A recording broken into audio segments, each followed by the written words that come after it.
Hello everyone, গুরুজনদের প্রণাম আর ছোটদের ভালোবাসা জানিয়ে আমি সুমেলি চলে এসেছি সুমিস প্রবাস ডায়েরির আরেকটি নতুন ব্লগ নিয়ে। আশা করছি আপনারা সবাই খুব ভালো আছেন আর আমরাও সবাই খুব ভালো আছি। আজ ফ্রাইডে, সপ্তাহের শেষ দিন। আজ একটু তাড়াতাড়ি রান্নাঘরে এসেছি। এখন ঘড়িতে সকাল 6টা মতো বাজে, তবে বাইরে এখনও আলো ফোটেনি। ওই 8টা নাগাদ হয়ে যায় সকাল হতে হতে। ঠান্ডাটাও আজ বেশ পড়েছে, এখন দেখাচ্ছে -1। 8:30টায় রাজকে স্কুলে দিতে যাব।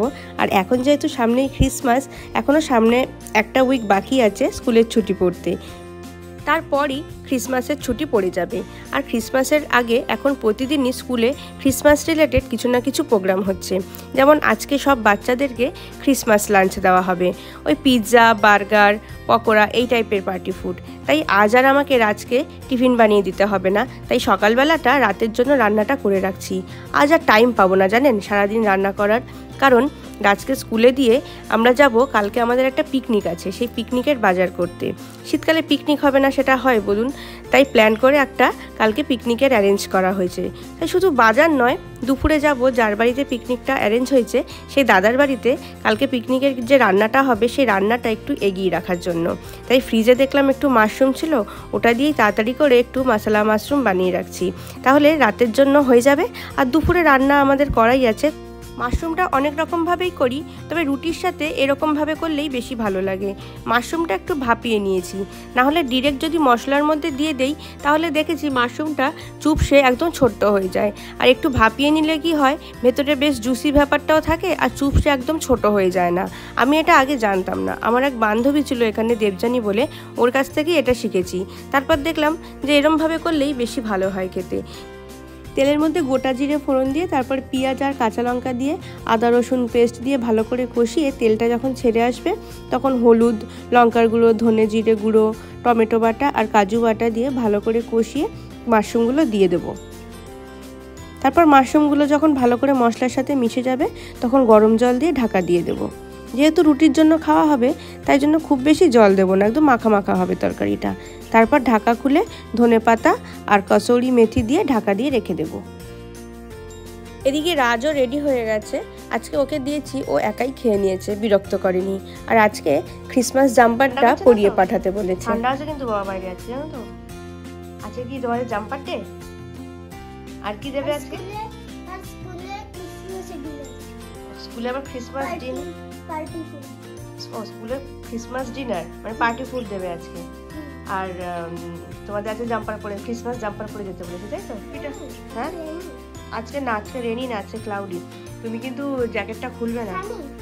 না, সানি নয়। কেন নয়, কেন করার কি আছে? চলো, আমাদের টাইম হয়ে গেছে, তুমি জ্যাকেটটা পরো। চলো, এখানে টাটা করে দাও, এখানে টাটা করে দাও একটু ভালো করে, এখানে এখানে সামনে এসে করো। রাজকে স্কুলে ঢুকিয়ে আমরা সবাই হাজির হয়ে গেছি বাজার করার জন্য। লিস্টটা আমরা আগেই ঠিক করে রেখেছিলাম কি কি কিনতে হবে। আমাদের এই পিকনিকের সমস্ত অ্যারেঞ্জমেন্টটাই করছি আমরা মহিলা মহল মিলে। বাজার থেকে শুরু করে রান্না বান্না সমস্তটাই। সবার আগে কিনে নিয়েছি বড় বড় ফয়েল ট্রে, কারণ এখানে কারোর কাছেই খুব বড় বড় বাসনপত্র নেই, তাই এই ফয়েল ট্রে দিয়েই ম্যানেজ করতে হয় সবটা। ফয়েল কিনে আমরা চলে এসেছি টেস্কোতে কাঁচা বাজারটা করব বলে। কালকের মেনু হচ্ছে বিরিয়ানি আর চিকেন চাপ, তাই আজকেই সমস্ত বাজারটা করে রাখবো। পিকনিকটা হবে আমাদের রাত্রিবেলা, সবাই মোটামুটি সন্ধ্যেবেলায় চলে আসবে। আর 20-22 জনের বিরিয়ানি রান্না করার জন্য যেহেতু অনেকটাই সময় লাগবে, তাই স্টার্টারের জন্য খুব বেশি সময় দেওয়া যাবে না। 2 রকম স্টার্টার থাকবে ঠিক করা হয়েছে, একটা ভেজ একটা নন ভেজ। তো ভেজ আইটেমটা আমরা কিনেই নিচ্ছি রেডিমেড, আর নন ভেজ আইটেমটা বানাবো, তো তার জন্য চিকেন পকোড়াটা সিলেক্ট করা হয়েছে।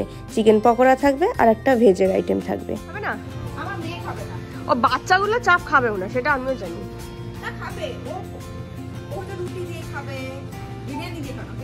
বিরিয়ানিটা সত্যি, বিরিয়ানি হলে আর কিছু চাইও না, বিরিয়ানিটা হলে খালি বিরিয়ানিই ভালো লাগে। আর বিরিয়ানিটার জন্য সবাই খুব এক্সাইটেড, যেহেতু কলকাতা স্টাইল বিরিয়ানিটা এখানে একদমই পাওয়া যায় না, তাই সবাই ভীষণ উৎসুক হয়ে বসে আছে এই পিকনিকটার জন্য।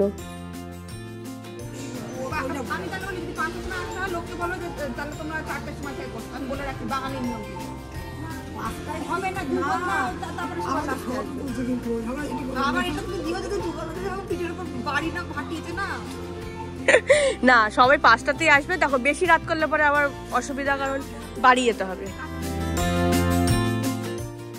আমাদের সব বাজার হয়ে গেছে। এবার বিলটা করে বাজারগুলো যে দাদার বাড়িতে পিকনিকটা অ্যারেঞ্জ হয়েছে সেখানে রেখে তারপরে আমি বাড়ি যাচ্ছি কিছু টুকটাক কাজ করে, আর লাঞ্চটা সেরে নিয়ে তারপর আবার সেই দাদার বাড়িতেই যাব রান্নার প্রিপারেশানটা একটু এগিয়ে রাখার জন্য। সন্দীপ আজ বাড়িতেই আছে, তাই জন্য আর চিন্তা নেই, রাজকে ওই নিয়ে আসবে স্কুল থেকে। সকালে মাশরুমটা নামিয়ে রেখে গিয়েছিলাম, ওটা ঠান্ডা হয়ে গিয়েছে এতক্ষণে।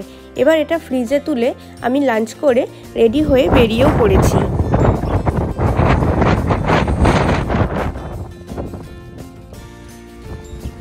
তাড়াতাড়ি বেরিয়েছি কারণ আমাকে আবার তাড়াতাড়ি ফিরতে হবে। আজ আবার এখানে বিকেল থেকে ওয়েদার খুব খারাপ হবে, ইয়েলো ওয়ার্নিং আছে, খুব জোরে ঝোড়ো হাওয়া বইবে, তাই আমাকেও তাড়াতাড়ি বাড়ি ফিরে আসতে হবে। তবে এখনই দেখছি হাওয়াটা বেশ শুরু হয়ে গেছে। আমি পৌঁছেও গেছি, চলুন ভিতরে যাওয়া যাক। বাইরে দাঁড়ানো যাচ্ছে না, এত হাওয়া দিচ্ছে। হাওয়ায় আমি ভাবছি মানে তোমাদের বাড়ির জায়গায় না অন্য কোথাও পৌঁছে যাই। কি হাওয়া, বাপরে বাপ! টলে যাচ্ছি রাস্তা দিয়ে, ও চুল মুল এদিক ওদিক হয়ে গেছে, বাপরে। হ্যালো, আমি এসে আর একদম সময় নষ্ট করিনি। বৌদি দেখছি পেঁয়াজগুলো কেটেই রেখেছে। বিরিয়ানির এই বেরেস্তা বানানোটাই খুব সময় সাপেক্ষ ব্যাপার। তবে আগামীকাল যদি বেরেস্তা বানিয়ে 3-4 বার ভাত করে তারপর যদি পুরো ব্যাপারটা নামানো হয় তাহলে অনেকটা সময় লেগে যাবে। তাই আজকে বেরেস্তাটা আর চিকেন চাপ যে হবে তার জন্য চিকেনের মশলাটা বানিয়ে সেটা ম্যারিনেট করে রেখে দেওয়া হবে। বৌদি এদিকে চাপের মশলাটা রেডি করছে আর এদিকে আমি বেরেস্তা ভেজে যাচ্ছি। 2 গামলা প্রায় পেঁয়াজ আছে, সেটা পুরোটা বেরেস্তা বানাতে হবে।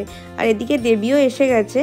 আসলে এখানকার চিকেনগুলো সবকটাই স্কিন সমেত বিক্রি হয়, তাই ও করছে কি স্কিনটা ছাড়িয়ে মাংসটা রেডি করে দিচ্ছে, আর আমি এদিকে বেরেস্তাই ভেজে যাচ্ছি।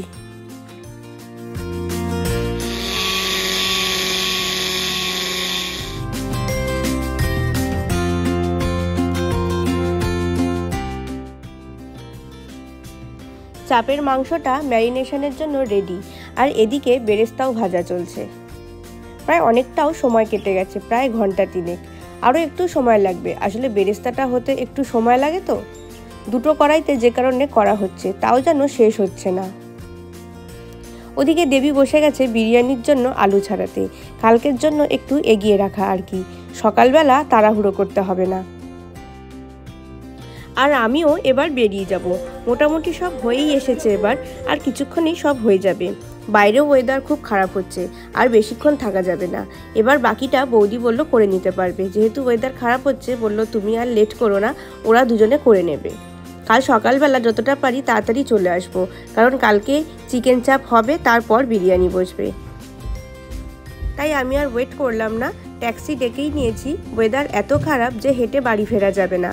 আর চলুন তাহলে আজকের ব্লগটা এবার এখানেই শেষ করছি। দেখা হচ্ছে কালকের পিকনিকের ব্লগ নিয়ে খুব তাড়াতাড়ি। কেমন লাগলো আজকের ব্লগটা অবশ্যই জানাবেন, যদি ভালো লাগে একটা লাইক করে দেবেন। দেখা হচ্ছে খুব শীঘ্রই, ততক্ষণ সবাই ভালো থাকবেন, সুস্থ থাকবেন, আর সবাইকে ভালো রাখবেন। আজ তাহলে আসি, সবাইকে টাটা।